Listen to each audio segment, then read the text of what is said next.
দেশে এখন একটা বিচিত্র বাস্তবতা বিরাজ করছে। একদিকে নির্বাচনের দাবি, আরেকদিকে সারা দেশে মব সন্ত্রাস এর দাপট, পাশাপাশি চলছে অব্যাহত চাঁদাবাজি। কতগুলি ঘটনা আমরা আমাদেরকে, আমার মনে হয় গত কয়েকদিন আপনাদেরকেও বিচলিত করেছে। বিটফোর্ডের সামনে নৃশংসভাবে প্রকাশ্য দিবালোকে একজনকে হত্যা করা। এর বাইরে বিভিন্ন জায়গায় আমরা দেখেছি, পাটগ্রামে দেখেছি, পটিয়ায় দেখেছি, থানায় হামলা এবং কোথাও কোথাও গ্রেপ্তার করার জন্য চাপ দেওয়া, কোথাও কোথাও গ্রেপ্তারকৃত ব্যক্তিকে ছিনিয়ে নেওয়ার চেষ্টা, এগুলো আমরা দেখেছি। এর পাশাপাশি দেখেছি যে বসুন্ধরা এলাকায় একটা রাজনৈতিক দলের একজন কর্মীকে, একজন নেতাকে টাকা নিতে, এবং সে বলছে যে এই টাকাটা তো চাঁদাবাজি নয়, এটা তার দলের জন্য ফান্ড। এরকম দেখছি। আবার পাশাপাশি দেখছি যে হত্যাকাণ্ডগুলো ঘটছে তার জন্য দায় চাপানো হচ্ছে পলিটিক্যাল পার্টির উপর। এক পার্টি আরেক পার্টিকে দায়ী করছে। কিন্তু যখন আইন শৃঙ্খলা পরিস্থিতির অবনতি হয়, তখন সরকার কোনো দায়মুক্ত থাকতে পারে, এটাও কিন্তু এক বিচিত্র রাজনীতি নিয়ে আমাদের সামনে উপস্থিত হয়েছে। তো এই সমস্ত বিষয় নিয়ে কথা বলার জন্য আজ আমরা আমন্ত্রণ জানিয়েছি ঢাকা বিশ্ববিদ্যালয়ের শিক্ষক সলিমুল্লাহ মুসলিম হলের প্রভোস্ট ডক্টর আব্দুল্লাহ আল মামুনকে। জনাব আব্দুল্লাহ আল মামুন, আমাদের অনুষ্ঠানে আপনাকে স্বাগত জানাচ্ছি। কারণ ভাই আপনাকে ধন্যবাদ, এবং আপনার এই অনুষ্ঠানে প্রথমবার আসলাম। লেটস লুক ফরওয়ার্ড টু ইট। এবং হ্যাঁ, এটা আমার যারা দর্শক তাদেরও স্বাগত জানাচ্ছি। হ্যাঁ, আমাদের অনুষ্ঠানে আপনি প্রথমবারের মতো আসলেন। তবে আমার আমার ব্যক্তিগতভাবে প্রত্যাশা থাকবে আপনি নিয়মিতভাবে আসবেন। না, আপনি কারণ থাকলে অবশ্যই আসবো, অবশ্যই আসবো।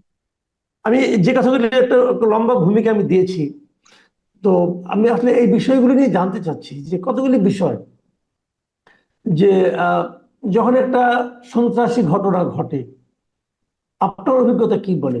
সন্ত্রাসী ঘটনা থেকে থামানোর জন্য তো দেশে একটা সরকার আছে, রাষ্ট্র আছে, তো তাদের দিকে কিন্তু কেউ দায় চাপাচ্ছে না।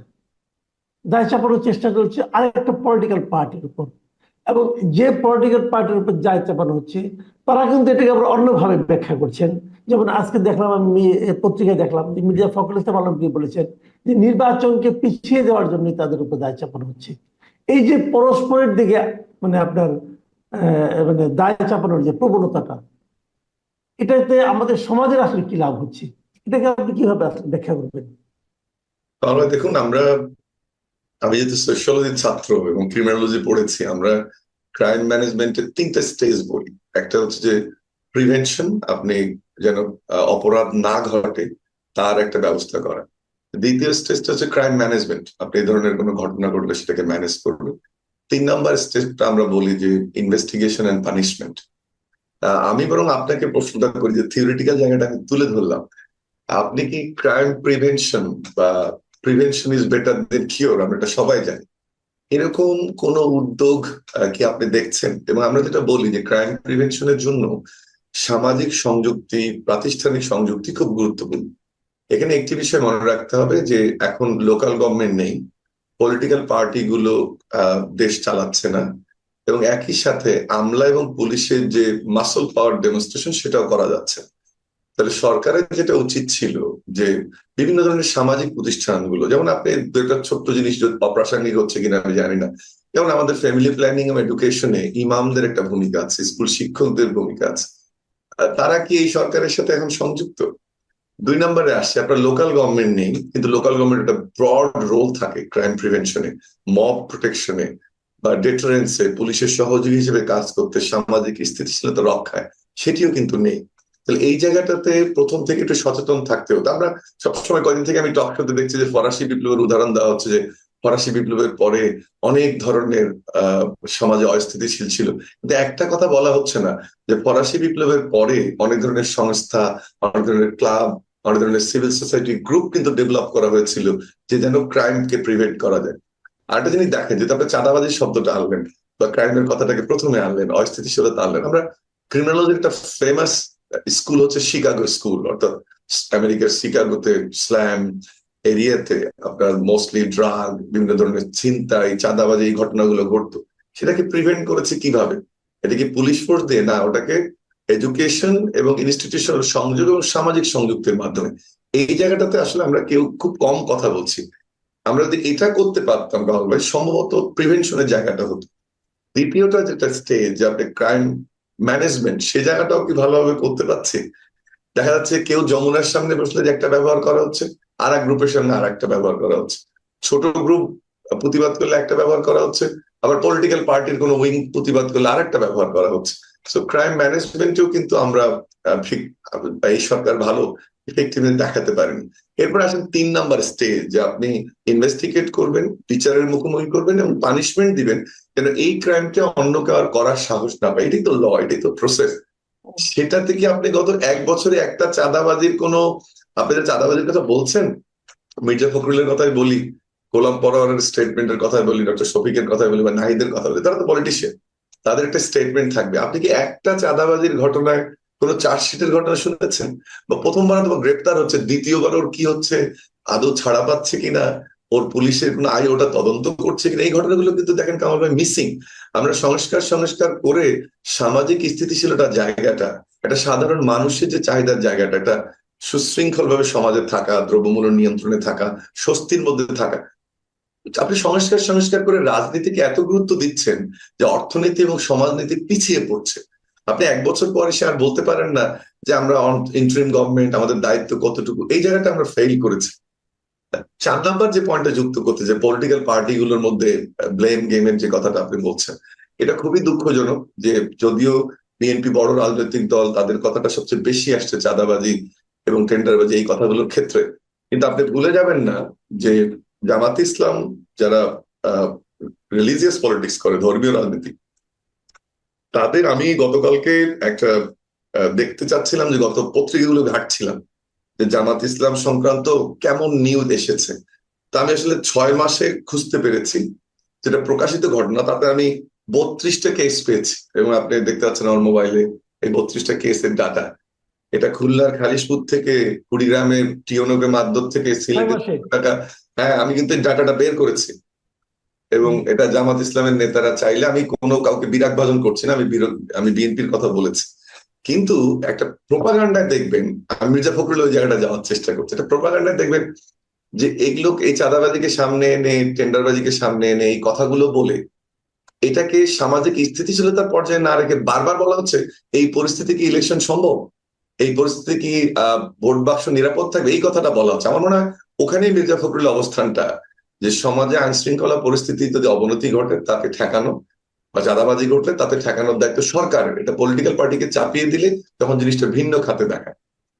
আরেকটা যদি আপনার দৃষ্টি আকর্ষণ করি, আপনি দেখেন মিটফোর্ডের যে ঘটনাটা ঘটলো, কোনো অপরাধী সে যে দলের হোক, আমি যেন শিক্ষক হিসেবে কোনো দলের প্রতি যদি আমার সমর্থনও থাকে, কিন্তু ওই জায়গাটা একেবারে অবিচল যে পানিশমেন্ট হতে হবে, এই প্র্যাকটিস করতে দেয়া যায় না। কিন্তু আপনার ঘটনাটার যে নৃশংসতা, সেটাও কিন্তু একেবারে মানে অনেকটা, আমরা যেটা বলি না যে আইএমএ জালিয়াতকে হার মানিয়ে দেয়, ওই চিত্র মনে আসছে। কিন্তু দুটো পার্ট দেখেন, যারা পাথর নিক্ষেপ করছে ওই 3জন বা 4জন বা 5জন, তারা কি বিএনপি কর্মী কিনা সরাসরি? 2 নাম্বার, বিএনপি যাদেরকে বহিষ্কার করলো তারা কি প্রথম সারির কিনা? আবার পুলিশ যাদেরকে অ্যারেস্ট করলো বাকিরা কোথায়? আবার দেখবেন গতকালকে একটা ভিডিওতে দেখলাম, এই যে ভিকটিমের মেয়ে, ভাগ্নি এবং ওয়াইফ, তারা বলছে যে পুলিশ 2টো কাগজ দেখিয়েছে, একটাতে সাক্ষাৎকার বলেছে এটাতে সাইন করবে, ওটাতে সাইন করবে। তার মানে ওই গভর্নমেন্টের যে রোলটাকে আমি বারবার হাইলাইট করার চেষ্টা করছি, এই জায়গাটায় গভর্নমেন্ট ফেল করেছে, এবং যে কারণে কিন্তু এগুলো পলিটিক্যাল রেটোরিক হিসেবে ডেভেলপ করছে। যদি এমন হতো যে মিটফোর্ডে 20জনকে ধরা হয়েছে, তদন্ত হয়েছে, এই রায় এই করেছে, তাহলে কিন্তু এইটা ধামাচাপা দেওয়া যেত, প্রয়োজন হতো না, প্রকৃত ঘটনাটা বেরোতো। আর একটা জিনিস আপনি দেখেন, আমি নৃশংসতার কথাটা বললাম, কিন্তু একটা ঘটনাকে সারা দেশে যে নাড়িয়ে দিয়েছে, দুটো পার্সপেক্টিভ থাকতে পারে। একটা হচ্ছে বিপ্লব পরবর্তী মানুষ ভীতিটা কেটে গেছে, মানুষ কথা বলতে পারছে, আমি এটাকে খুবই ওয়েলকাম করি। যে সরকারি পরবর্তীতে সরকার গঠন করবে তাদেরকে এটা ফিল করতে হবে যে একটা পাবলিক প্রেশার কিন্তু আছে, আগের মতো বন্দুকের নলের মধ্যে সমাজকে দমিয়ে রাখা যাবে না, এটা কিন্তু অবশ্যই। কিন্তু আমি একটা ফ্যাক্ট স্ক্যানিং একটা রিপোর্ট দেখলাম যে 3000 ইমেল থেকে এই ঘটনাটাকে, অ্যাকাউন্ট থেকে এটাকে প্রমোট করা হয়েছে, 3000।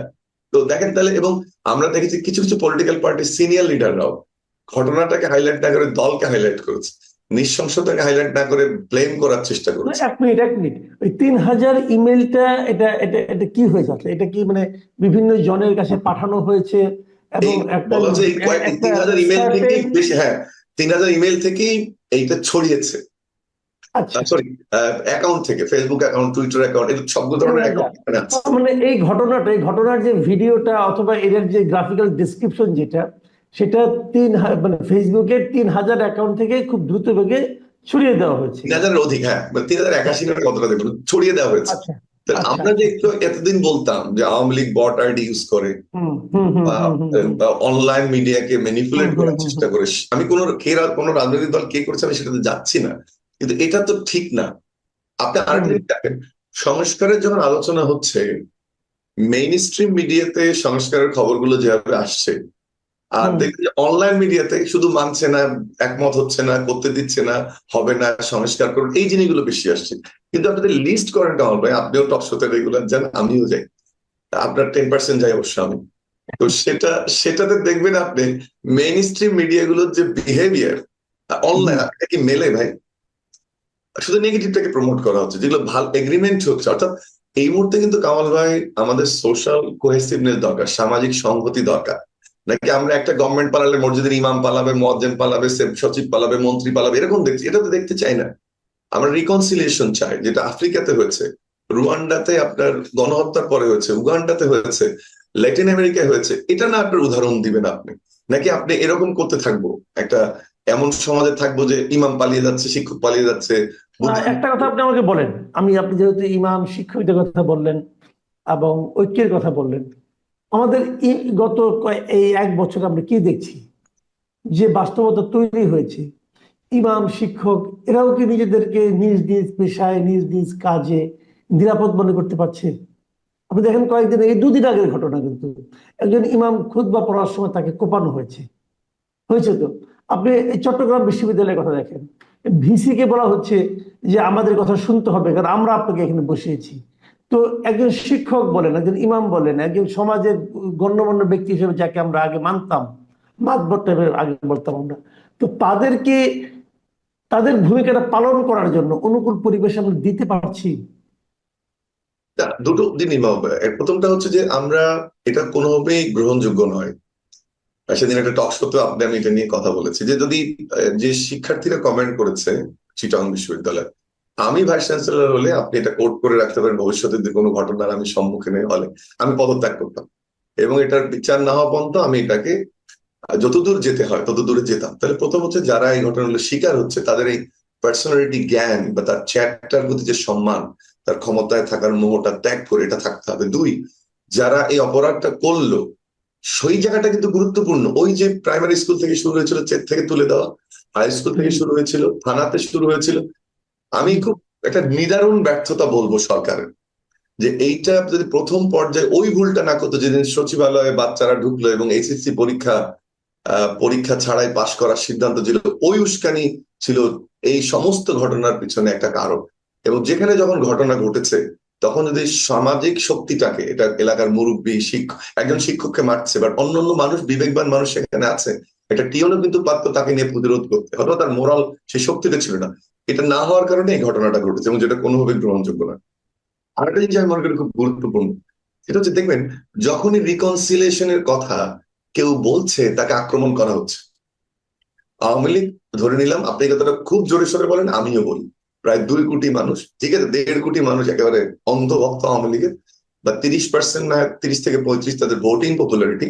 বাট খুব কম করেও দেখেছি সানেমের একটা জরিপে দেখলাম তরুণদের মধ্যে 15, তাহলে সিনিয়রদের কিন্তু এই সংখ্যাটা বাড়বে, আমার ধারণা 25 বা 30, 25 থেকে অবশ্যই আওয়ামী লীগের সাপোর্টার আছে। এটা হলো একটা পার্সপেক্টিভ। আপনার ভাই, আমার চাচা, আমার মামা, আমার খালু, এরাও কিন্তু আওয়ামী লীগ করছে, আমার ভাইরা, আপনার শালী, এরাও আওয়ামী লীগ করছে। আপনি কি সবার সঙ্গে সম্পর্ক সেট করবেন? নাকি যে রেটরিকটা আওয়ামী লীগ ডেভেলপ করার চেষ্টা করছে যে আমরা দোষী না কিন্তু টুস করে ঢুকে যাব, সেটাকে যুক্তি দিয়ে, তর্ক দিয়ে, ভিডিও দিয়ে, তথ্যচিত্র দিয়ে আপনি প্রমাণ করবেন, লোক শেখ হাসিনা এই কাজটা ঠিক করেনি, তুমি আওয়ামী লীগের সাপোর্টার, বাট একটা পরিশীলিত আওয়ামী লীগ প্রয়োজন হবে। 1.5 কোটি 2 কোটি মানুষকে আপনাকে বোঝাতে হবে। নাকি সবাইকে আপনি মেরে ফেলবেন, সবাইকে জেলে দেবেন? 3 নাম্বারটা ইম্পর্টেন্ট, যারা অপরাধ করছে কাউকে ছাড় দেওয়া যাবে না, সেটা শেখ হাসিনা হোক বা একটা প্রাইমারি স্কুলের শিক্ষক হোক, আপনি কাউকে ছাড় দেবেন না। আমি একটা উদাহরণ দেই, আপনার এটা রুয়ান্ডা বা উগান্ডাতে, সম্ভবত রুয়ান্ডাতে আপনার যখন এই গণহত্যা হলো, তারপরে ওরা একটা সাম্প্রদায়িক আদালত কাউকে করেছিল, ওটাকে বলে ওটা ডাকাকা আদালত বা সম্প্রদায় ভিত্তিক আদালত। সেখানে তারা কি করছে জানেন, ইউনিয়ন এবং গ্রাম পর্যায়ে বিচার ব্যবস্থাটাকে নিয়ে গেছে, বেসিক্যালি সামারি ট্রায়াল, কিন্তু কাউকে ছাড় দেয় নাই। যে একটা মাথা ফাটিয়েছিল তারও বিচার করেছে, তোমার 4 মাস তুমি সামাজিকভাবে বয়কট থাকবা, তোমার 10 মাস তুমি জেলে যাবা। দেখেন আমরা এইগুলোকে গুরুত্ব না দিয়ে আপনি 1.5 কোটি 2 কোটি, আমি আওয়ামী লীগের এখানে মানে আওয়ামী লীগকে ডিফেন্ড করছি না, আমি রিকনসিলিয়েশনের কথা বলছি। আওয়ামী লীগের ছোট যদি কেউ একটা ক্রাইম করে তাহলে অবশ্যই বিচার হতে হবে, কিন্তু এমন তো লোকটা 10টা 5টা থাকতে পারে যে কোনো অপরাধ ছিল না, আদর্শিক জায়গা ছিল, বা আওয়ামী লীগের কাজের প্রতিবাদ করেছে, আপনি কি তাকেও মিশিয়ে ফেলবেন? তাহলে কিন্তু রিকনসিলিয়েশন হবে না। আপনি সাউথ আফ্রিকা দেখেন, বর্ণবাদ বিরোধী আন্দোলনের পরে কি করেছে, তারা রিকনসিলিয়েশনের দিকে গেছে। আপনি ইন্দোনেশিয়াতে দেখেন, ক্র্যাকডাউনের পরে রিকনসিলিয়েশনের দিকে গেছে। সে ধরনের কোনো জিনিস কিন্তু দেখতে পাচ্ছি না। এটাও কিন্তু ইম্পর্টেন্ট, এবং পলিটিক্যাল পার্টিগুলোকে এগোতে হবে। যখন এটা বলা হচ্ছে বিএনপিতে কেউ যোগ দিয়েছে বলে বিএনপি আওয়ামী লীগের পুনর্বাসন করছে, এনসিপিতে দেখা যায় আওয়ামী লীগের কাউকে বসে এনসিপি পুনর্বাসন করছে, এনসিপিতে আমরা দেখেছি অমুকে গেছে। এইটা কিন্তু করা যাবে না। এই জায়গাটাতে আপনার আমার একটা রোল আছে, যারা সুস্থভাবে চিন্তা করি বা কোনো পক্ষকে ছাড় না দিয়ে কথা বলার চেষ্টা করি, সেই জায়গাটাতে রোল আছে যে রিকনসিলিয়েশনটা কিভাবে হবে। এবং যতদিন রিকনসিলিয়েশন না হয়, শুধুমাত্র এখন 1-2 বছর না, কিন্তু আমরা ভবিষ্যৎ যে রাজনীতির দিকে দেখছি সেটা কিন্তু সিরিয়াসলি একটা প্রশ্নবোধক চিহ্ন থেকে যাবে। জি, অনেক ধন্যবাদ, অনেক ধন্যবাদ জনাব আব্দুল আল মামুন। প্রিয় দর্শক, আপনারা শুনলেন বিভিন্ন বিষয়ে, বিশেষ করে আমাদের দেশের রাজনীতি, এবং যে জিনিসটাকে আমি সবসময় খুব গুরুত্ব দিই সেটা হলো একটা জাতীয় ঐক্য। আমি সবসময় মনে করি যে বিভক্ত জাতি কখনো অগ্রসর হতে পারে না। এবং ডক্টর আব্দুল আল মামুনের কণ্ঠেও কিন্তু আমি একই ধরনের সুর শুনতে পেলাম। আপনাদের কেমন লাগলো আপনারা লিখে জানাবেন। পরবর্তী সময়ে আমরা এগুলি আলোচনা করব।